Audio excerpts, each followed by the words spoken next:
Buenos días de nuevo. Bienvenidos todos, las personas que nos visitan en el día de hoy, los hermanos que están aquí. Vamos a entrar ahora al estudio de las Escrituras y sin duda que Dios tiene algo que decirle a usted en esta mañana. Por lo tanto, preste atención. Lo que vamos a leer es la palabra de Dios y vamos a tratar de dar algún tipo de explicación, reconociendo que es el Espíritu Santo el único que puede hacer entender la palabra de Dios. Nosotros podemos leerla, podemos analizarla, podemos hacer investigación, pero si el Espíritu Santo no da claridad a cada persona de lo que Dios está diciendo en su palabra, no hay ser humano que pueda hacer eso. Y en el otro contexto también, si usted es enseñado por las Escrituras, Dios le da claridad de eso, asóciese con eso que Dios le ha permitido aprender de Él, porque eso es para su bien. Bien, vamos a continuar con el estudio en el libro de los Hechos y estamos en el capítulo 20, entramos a partir de hoy, seguimos con el versículo 13, del versículo 13 en adelante. Ya este es el tercer domingo que tenemos en el capítulo 20 y aún tenemos más o menos como 3 domingos más en este capítulo, como estamos diciendo cuando comenzamos con este capítulo, que es un capítulo que presenta una cantidad de detalles que son fundamentales en las congregaciones. En este capítulo se fundamenta en gran manera lo que es el desarrollo y la formación del liderazgo en la iglesia. En este capítulo se amplía de una manera particular lo que es el ministerio de la consolación, el ministerio de la exhortación, el ministerio del ánimo dentro de las congregaciones y el papel que tienen los líderes en ese ministerio. Es un ministerio que se desarrolla dentro de la iglesia y es manifiesto por Dios a través de las personas que Él ha puesto para dirigir la iglesia y es manifiesto también en cada una de las personas que hacen parte de la iglesia. No importa el tiempo de creyente que tenga la persona, eso es un trabajo, eso es una labor, una obra de Dios a través de las personas. Porque eso es algo que está relacionado, como hemos dicho ya en estos 2 domingos anteriores, está relacionado con el acompañamiento que Dios hace para con los suyos y eso lo hace Él en persona, Él está ahí con los suyos acompañándonos en cada situación y lo hace a través de los miembros del cuerpo de Cristo. Por eso hay tanta información en el Nuevo Testamento, sobre todo en las cartas, que nos ordenan a que estemos juntos de alguna manera. La mayoría de las cosas está a que nos rocemos, que nos contactemos en nuestras necesidades, en nuestras tristezas, que nos preocupemos los unos por los otros y que estemos viendo cómo servirnos, amarnos y hacer una lista interminable de cosas. Eso es un ministerio de consolación, el estar al lado de otros para que Dios esté fortaleciéndonos mutuamente. Entonces en este capítulo vamos a seguir con ese mismo énfasis y vamos a hacer un análisis primero de los versículos 13 al 16, donde tiene como título ahí en sus Biblias, bueno, los que tienen Biblia Reina Valera, que dice viaje de Troas a Mileto. Pero después vamos a comenzar el otro párrafo que contiene este capítulo, que comienza el versículo 17 y es donde se habla de manera especial y particular en cuanto a lo que es el liderazgo de la iglesia. Y ahí vamos a comenzar, pero va a ser más detallado a futuro lo que contiene ese pasaje en el contexto de la explicación que vamos a dar, si Dios así en su plan lo tiene para con nosotros. Entonces, quedamos el domingo pasado que ya terminamos hasta el versículo 13, pero volvemos al mapa. En el mapa, en el contexto,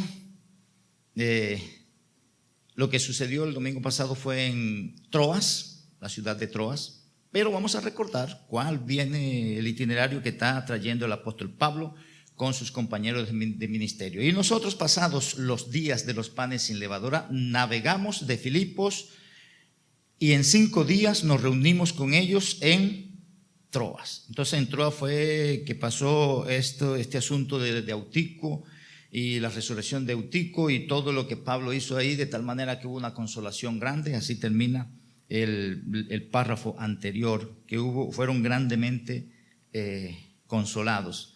Hay algunas Biblias que van a traducir como se traduce en otro contexto, no poco consolado es literalmente, como eso es una frase que usa bastante el autor Lucas. Bien, entramos entonces, estamos aquí. Pablo comenzó desde Acaya, ese viaje para Asia.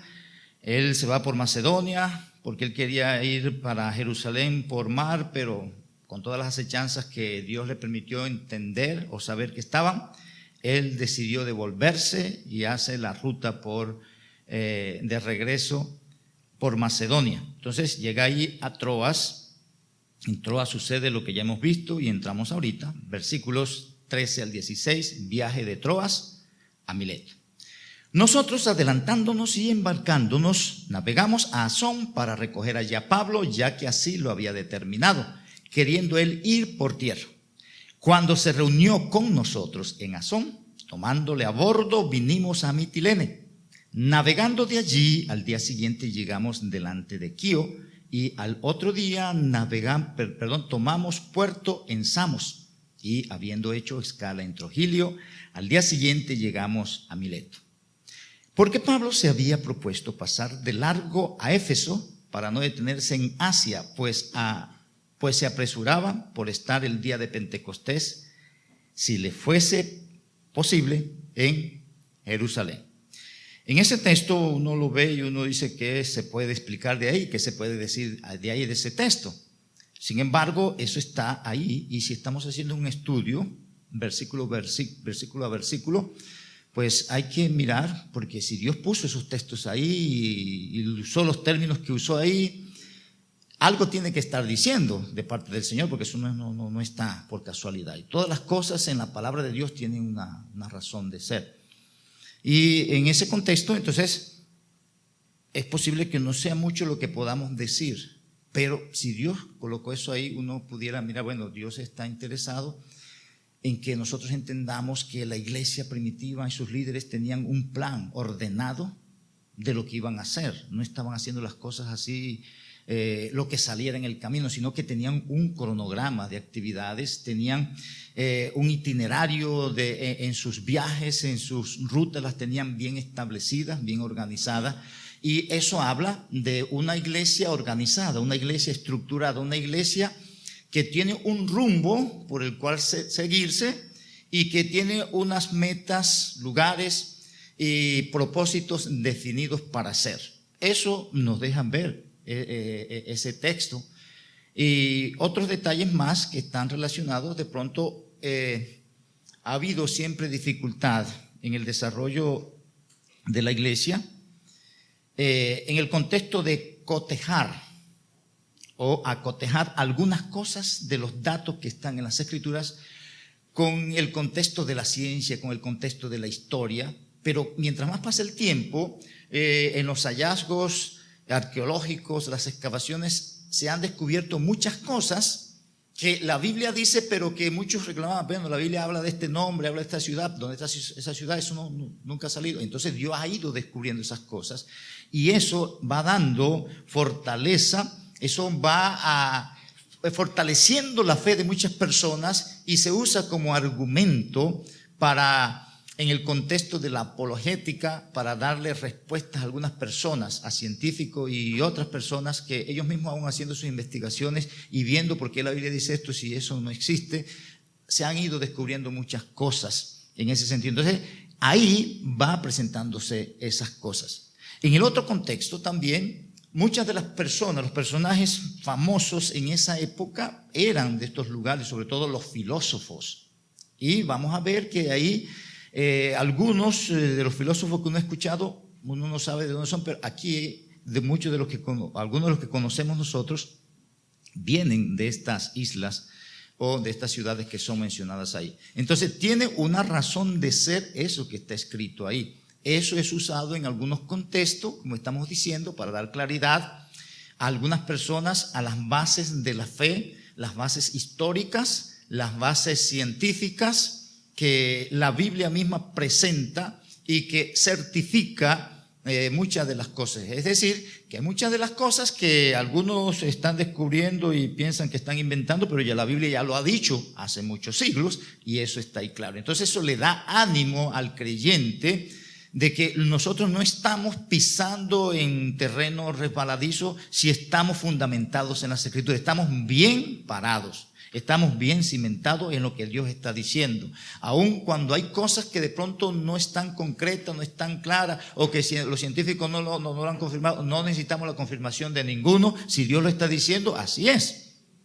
Y eso es algo de ánimo, eso es algo que lo fortalece a uno en la fe. Y puede uno tener argumentos para dar respuesta a las personas que intentan manipular o intentan desacreditar o aún ridiculizar a los creyentes por ciertas cosas, porque de pronto no le encuentran lógica o razón de ser, pero eso está muy claro y es fundamentado en la naturaleza misma de Dios para nuestro favor. Entonces, vamos a hacer un recorrido, sin embargo, lo que dice en el texto. Nosotros, adelantándonos a embarcarnos, dice ahí que de Troas,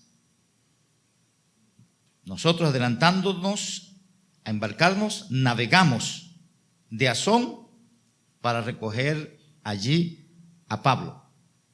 Entonces, él, como dice en la segunda parte del versículo, él había determinado de esa manera. Otro detalle que hay ahí en eso es que cuando se habla de eso, el término, esa frase, había determinado, ese verbo, hace referencia a algo que ha sido bien pensado, algo que ha sido bien diseñado. La persona que planifica algo con tiempo y lo hace saber. En ese sentido, él, que es el líder de la expedición en esos viajes misioneros, él tenía claridad en su mente, o él tenía un plan en su mente, y él le iba comunicando con tiempo a sus compañeros qué era lo que estaba pasando, qué era lo que se iba a hacer, hacia dónde iban. Entonces, eso nos manifiesta a nosotros que en la iglesia había un liderazgo que comunicaba las cosas, que planificaba y tenía un grupo particular con quienes contaban y decía, hacia esto vamos, esto es lo que vamos a hacer. Esas mismas personas que estaban acompañando al apóstol Pablo, cuando las cosas no salían así, ellos entendían que Pablo tenía un plan, pero que Pablo estaba sujeto a la soberanía de Dios y al plan soberano de Dios, que cuando no se daban las cosas, ellos los entendían. Dios no quiere que sea por aquí, sino por otro lado. Él está estorbando, y eso lo asumían ellos con tranquilidad. Sin embargo, como líderes, ellos tenían un plan organizado. Y como líderes, el apóstol Pablo, como un líder a nivel máximo en el contexto de la iglesia, porque él fue apóstol, ese tipo de liderazgo no existe ahora. Ese tipo de liderazgo, lo que él está haciendo es un liderazgo de apóstol, un liderazgo apostólico. Desaparecieron los apóstoles según las Escrituras, los 12 apóstoles a través de los cuales Dios envió las Escrituras y muchas cosas en el fundamento de la iglesia. Ese tipo de liderazgo no existe. Existe un tipo de liderazgo que más adelante lo vamos a ir viendo, pero se gesta la iglesia en el contexto del liderazgo, en un liderazgo que tiene un plan, un liderazgo que ve las necesidades y organiza. Esto es lo que está aquí y esto es lo que deberíamos hacer.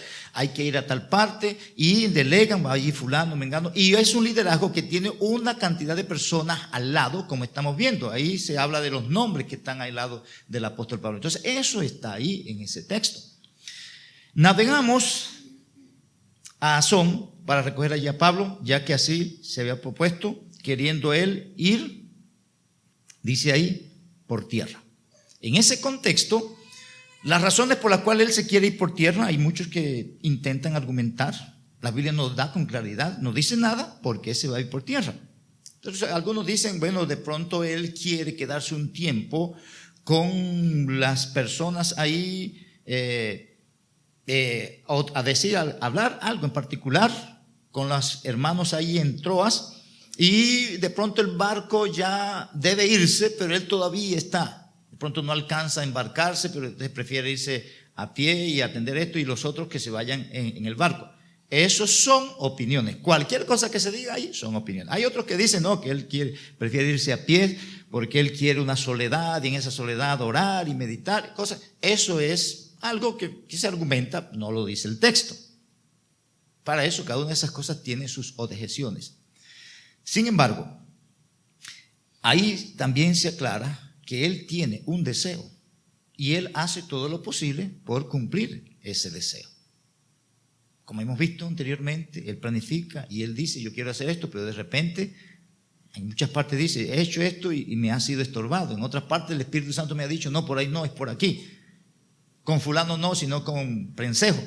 Entonces, esas cosas están ahí en el fondo de lo que se está narrando. Entonces, de Troas a Asón, ahora en Asón dice, versículo 14, cuando se reunió con nosotros en Asón, tomándole a bordo, vinimos a Mitilene. Entonces, de Asón parten y llegan a Mitilene. Cada una de esos recorridos tiene su kilometraje. Algunos en barco, otros a pie, como lo está haciendo. En ese de Troas hasta Asón son entre 30 y 32 kilómetros. Él prefirió caminarlo. Como estamos diciendo, las razones y las que supongamos nosotros, es lo que hay, cosas que están ahí ocultas en el contexto de Dios, pero estamos viendo que tienen una ruta trazada, estamos viendo que hay un orden, y ese orden lo tiene Pablo claro. Ese orden, Pablo como líder principal ahí, líder apostólico, le está diciendo a los demás líderes, esto es lo que vamos a hacer, vayan por aquí, yo voy por allá. Todos tenían claridad de qué era lo que se iba a hacer en ese sentido. El otro versículo, ya estando en Mitilene, dice, navegando de Mitilene, al día siguiente llegamos delante de Quío. Llegamos delante de Quío. Eso es lo que dice ahí, Mitilene a Quío. Aquí en Quío, de aquí es donde es Homero, que era Homero, que era el popular, ¿cierto? Homero el que escribió la Ilíada. De aquí es donde Homero, de Quío. Y al otro día tomamos puerto en Samos. El matemático más famoso que hay, ¿cómo es que se llamaba? ¿Se llama? Pitágoras. Ese es de aquí, de Samos, de esta isla de Samos, de ahí es Pitágoras. Todas esas cosas, todo eso, como lo estaba diciendo anteriormente, eso es usado. Y hay muchas personas que cuando llegan a eso y dicen, sí, es así. Y sí, Samos queda ahí. Y sí hay este kilometraje de aquí a allá. Muchos argumentos que van corroborando en el contexto de la geografía, de la historia y aún de la ciencia, de lo que se ha descubierto. Entonces, eso, como estamos diciendo, eso es de ánimo en el contexto nuestro. Habiendo hecho escala, después de ahí salen a Trogilio. Es una escala en Trogilio, y al día siguiente llegamos a Mileto, donde está el Tales de Mileto. Eso, como estamos diciendo, ese es el recorrido. Ahora, hay un detalle aquí, y esto está en el versículo 16, que dice, porque Pablo. Entonces él habla anteriormente que él prefiere pasar de largo. Bueno, sí, es lo que viene aquí. Porque Pablo se había propuesto, esa es la otra frase, se había propuesto. Recuerden que él, ahí en versículo dice, había determinado, ahora dice, él se había propuesto. Todo es eso, él dice la concepción, el deseo, el querer, pero a la par de tener esa determinación, ellos están seguros, como uno dice, y no debe ser una muletilla, si Dios quiere. Y si las cosas cambian, yo debo estar tranquilo porque yo dije si Dios quiere, y si Dios no quiso, debo estar tranquilo. Porque el asunto es que a veces uno lo tome como muletilla, y si Dios quiere, y bueno, ¿por qué me estoy muriendo si yo dije que si Dios quería y si no quiso? Pues tengo que estar tranquilo porque eso fue lo que dije. Pero él dice, había determinado, ahora, él dice, se había propuesto. Recordemos, y eso está ahí, porque recuerden que él tenía el propósito de ir a Jerusalén antes de la Pascua. Eso no se pudo. Ahora está postergando las cosas, dice, viene la otra fiesta que comienza después que termina la Pascua, 50 días después comienza esa fiesta, y él tiene un itinerario ahí, de pronto de aquí a tal parte echamos navegando tantos días, él lleva las cuentas, es más, ahí va hablando de los días, donde quedó una semana, donde quedó 5 días, el tiempo que duraba de un viaje a otro, cuántos días, y él está corriendo porque quiere llegar a Jerusalén para el día de Pentecostés, como lo dice ahí el texto, para no detenerse en Asia. Entonces, si nosotros recordamos, aquí dice, se había propuesto pasar de largo de Éfeso, porque si recordamos, para no detenerse en Asia, no detenerse en ese lugar, si recordamos que ese fue uno de los lugares donde él más tiempo duró, donde estaban unas personas que eran bastante cercanas a él, bastante conocidos, con quien trabajó bastante y tuvo muchos colaboradores en esa región. Entonces, al llegar a ese lugar, él, cuando dice ahí que había propuesto, él discernió ahí, ese es el término que se usa, es que hizo un balance de las cosas y dijo, si yo llego allá está fulano, mengano, a mí me da la pena de pronto que él me vaya a invitar a almorzar y yo me vaya a decir que no. Y entonces va a llegar fulano que si me invitó él y le atendí la invitación, porque a él no, y todo ese tipo de cosas. De pronto, por ser tan querido a él, dijo, yo no puedo llegar allá si no me voy a demorar, porque esa gente fue con la que más tiempo tuve, esa gente me aprecia, con esa gente he trabajado bastante, entonces yo debo seguir, porque si el propósito es ir a llegar a llegar para la fiesta de Pentecostés, allá a Jerusalén, si llego ahí, eso no me va a alcanzar el tiempo. Y ahí esa frase que dice, no detenerse ahí, es por esa cercanía que tenía. Y más adelante, cuando veamos el discurso dirigiéndose a esas personas, sobre todo al liderazgo de esa congregación o de esas congregaciones en Éfeso, uno se ve como la cercanía que ellos tenían, la forma de expresarse. Pablo dice, esto es así, y lo que estamos argumentando que es así, esa cercanía, ese apego que él tenía con esa gente, merecía que si iba a pasar por ahí, se quedara buen tiempo. El texto dice, se apresuraba por estar, si fuese posible, en Jerusalén para el día de Pentecostés. Entonces él lo que quería, llegar a Jerusalén. Hasta ahí es el itinerario de lo que sucedió del viaje de Troas hasta Mileto.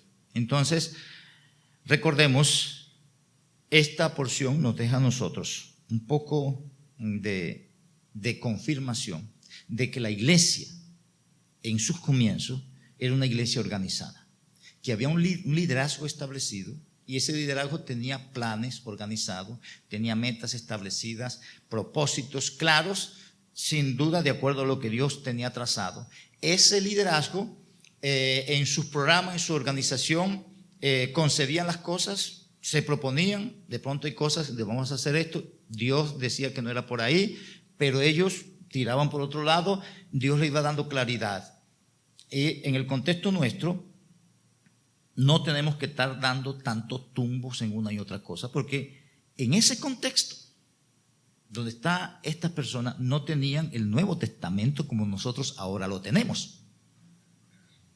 Ahorita nosotros tenemos el Nuevo Testamento, y si estamos haciendo cosas que no van de acuerdo a Dios es porque queremos hacerlas, no porque no tengamos instrucciones bíblicas que nos permitan tener claridad de cuál es el camino que debemos estar siguiendo.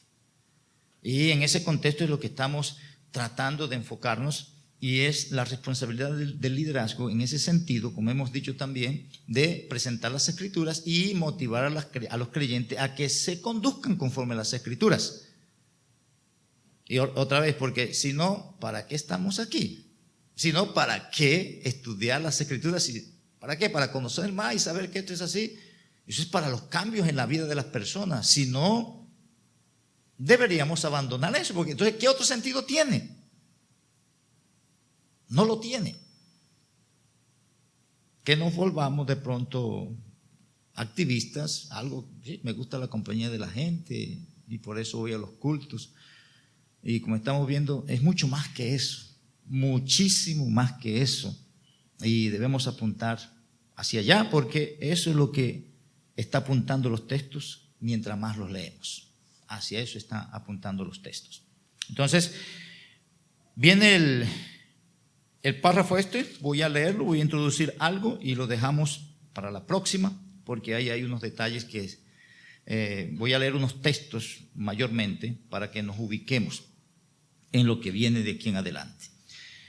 Discurso de despedida de Pablo en Mileto. Entonces, detalle ahí general. Enviando después desde Mileto a Éfeso, hizo llamar a los ancianos de la iglesia. Cuando vinieron a él les dijo: vosotros sabéis cómo me he comportado entre vosotros todo el tiempo desde el primer día que entré en Asia, sirviendo al Señor con toda humildad y con muchas lágrimas y pruebas que me han venido por las acechanzas de los judíos. Y cómo nada que fuese útil he rehuido anunciaros y enseñaros públicamente y por las casas, testificando a judíos y a gentiles acerca del arrepentimiento para con Dios y de la fe en nuestro Señor Jesucristo. Ahora he aquí, ligado yo en espíritu, voy a Jerusalén, sin saber lo que allá me ha de acontecer, salvo que el Espíritu Santo por todas las ciudades me da testimonio, diciendo que me esperan prisiones y tribulaciones. Pero de ninguna cosa hago caso, ni estimo preciosa mi vida para mí mismo, con tal que acabe mi carrera con gozo y el ministerio que recibí del Señor Jesús, para dar testimonio del evangelio de la gracia de Dios. Y ahora, he aquí, yo sé que ninguno de vosotros, de todos vosotros, entre quienes he pasado predicando el reino de Dios, verá más mi rostro. Por tanto, yo os protesto en el día de hoy que estoy limpio de la sangre de todos, porque no he rehuido anunciaros todo el consejo de Dios. Por tanto, mirad por vosotros y por todo el rebaño en el que el Espíritu Santo os ha puesto por obispos, para apacentar la iglesia del Señor, la cual Él ganó por su propia sangre. Porque yo sé que después de mi partida entrarán en medio de vosotros lobos rapaces que no perdonarán al rebaño. Y de vosotros mismos se levantarán hombres que hablen cosas perversas para arrastrar tras sí a los discípulos. Por tanto, velad, acordándoos que por 3 años, de noche y de día, no he cesado de amonestar con lágrimas a cada uno. Y ahora, hermanos, os encomiendo a Dios y a la palabra de su gracia, que tiene poder para sobreedificaros y daros herencia con todos los santificados. Ni plata, ni oro, ni vestido de nadie he codiciado. Antes vosotros sabéis que para lo que me ha sido necesario a mí y a los que están conmigo, estas manos me han servido. En todo os he enseñado que trabajando así se debe ayudar a los necesitados y recordar las palabras del Señor Jesús que dijo: más bienaventurado es dar que recibir. Cuando hubo dicho estas cosas, se puso de rodillas y oró con ellos, con todos ellos. Entonces hubo gran llanto de todos y, echándose al cuello de Pablo, le besaban, doliéndose en gran manera por la palabra que dijo de que no verían más su rostro, y le acompañaron al barco. Vamos a continuar con este texto de aquí en adelante, y este texto vamos a estar repitiendo una y otra cosa. Vamos a recordar cosas que ya hemos dicho y vamos a decirlo una y otra vez, no sé hasta cuándo, pero es necesario y que el Señor nos ayude en ese sentido. Pero aquí, si vemos un poquito el asunto, versículo 17, solamente enviando pues desde Mileto a Éfeso, hizo llamar a los ancianos de la iglesia. Entonces, él está en Mileto, de ahí de Mileto envía a Éfeso, son como 50 kilómetros. Lo primero que vemos ahí es que él tiene un interés en las congregaciones como líder y tiene un interés en el liderazgo de esas congregaciones y sabe que la mayoría de las cosas en la congregación depende del desarrollo, madurez del liderazgo de la iglesia. Esos ancianos ahí, y más adelante hablaremos de eso si Dios así lo permite, fueron personas que él en esos 3 años debió haber entrenado, personas que dice que él los estableció, personas que sin duda él después habla de cuáles son los requisitos que se deben tener en cuenta para que una persona sea anciano. Y vamos a mirar también el desarrollo de eso, que ese título de anciano es reiterado o reiterativamente se menciona en el libro de los Hechos y en las cartas, sobre todo las cartas paulinas, aunque Santiago habla de eso, Pedro también habla de eso, y hace alusión de cuál es la base del liderazgo en la iglesia, que es un grupo de ancianos. El énfasis va a estar ahí. Y ese énfasis, como estamos diciendo, hay cosas que nosotros vemos aquí en el libro de los Hechos que se quedan en Hechos, pero hay otras cosas que trascienden a las cartas. Y cuando eso que está en los Hechos trasciende las cartas y aparece en uno y otro texto después de las cartas o en las cartas, eso evidencia la importancia que eso tiene y lo fundamental que eso es en el contexto de la formación, la estabilidad, desarrollo y crecimiento de la iglesia. O sea que eso es una base fundamental. Y una de las bases fundamentales del desarrollo de una iglesia es que haya un gobierno de ancianos en la iglesia. Eso está establecido ahí. Ahí lo vamos a ver. Por el tiempo, no, yo hoy no voy a abusar tanto de ustedes, pero el domingo pasado estamos diciendo que tenemos licencia bíblica para alargarnos, pero hoy no lo vamos a hacer. Entonces, ahí cuando lleguemos a eso, usted siga investigando, siga leyendo. Y cualquier cosa que usted crea que yo estoy diciendo aquí que va fuera de las escrituras, llámeme y dígame, eso no es así como usted lo está diciendo. No engaña a la iglesia. ¿Oyeron? Como estamos diciendo, no es solamente que yo leo la Biblia y no, ustedes lea, miren, como estamos diciendo aquí también en este proceso, los hermanos, ¿recuerdan los de qué ciudad eran los que eran más nobles? Los de Berea, que eran más nobles de los de Tesalónica. ¿Por qué? Porque ellos revisaban si las cosas eran así o no eran así. Y eso es un deber de ustedes, porque si no, cualquiera que se pare aquí puede decir lo que usted quiere y usted piensa que eso es así. No, las cosas, por eso tratamos de mostrar los textos y decir eso es lo que está diciendo el texto. Y que la gente averigüe y confirmen eso. Y si uno está equivocado, pues hasta un favor le hacen a uno, oye, usted se equivocó aquí en esto y esto otro. Bueno, eso es un beneficio más bien. Pero tenemos que ajustar las cosas y no solamente saber si esto es así, pero entonces ¿por qué lo estamos haciendo de otra manera? Porque a eso estamos apuntando. Descubrimos que esto es así. Bueno, listo, vamos a ver cómo removemos las cosas y las ponemos como es. En cualquier área donde las escrituras nos muestren que no vamos por donde es. Y eso debe ser una decisión de todos y cada uno de encaminarnos por ese lado. Entonces, vamos a orar y que el Dios nos ayude en su misericordia a ajustarnos a su palabra en cualquier contexto, que Él nos anime y nos consuele al ver nosotros en las Escrituras que todo lo que Él está diciendo es verdad, que la historia confirma eso, que la ciencia, por mucho que quieran perjudicar eso, lo que hacen es confirmar, que los hallazgos, las excavaciones, los hallazgos en esas excavaciones arqueológicas, todo va confirmando lo que Dios tiene.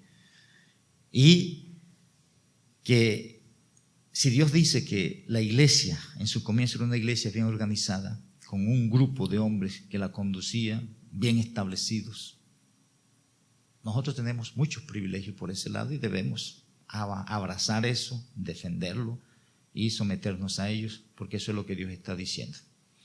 Padre amado, te doy gracias por tu palabra y gracias por permitirnos en esta hora revisar este texto. Gracias porque entendemos y así hemos orado que solamente el Espíritu Santo nos puede dar claridad.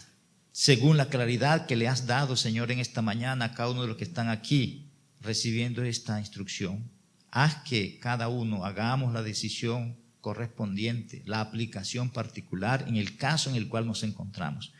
En donde nos has convencido, Señor, de pecado, de justicia y de juicio, inclina nuestro ser hacia la salvación que es en Cristo Jesús.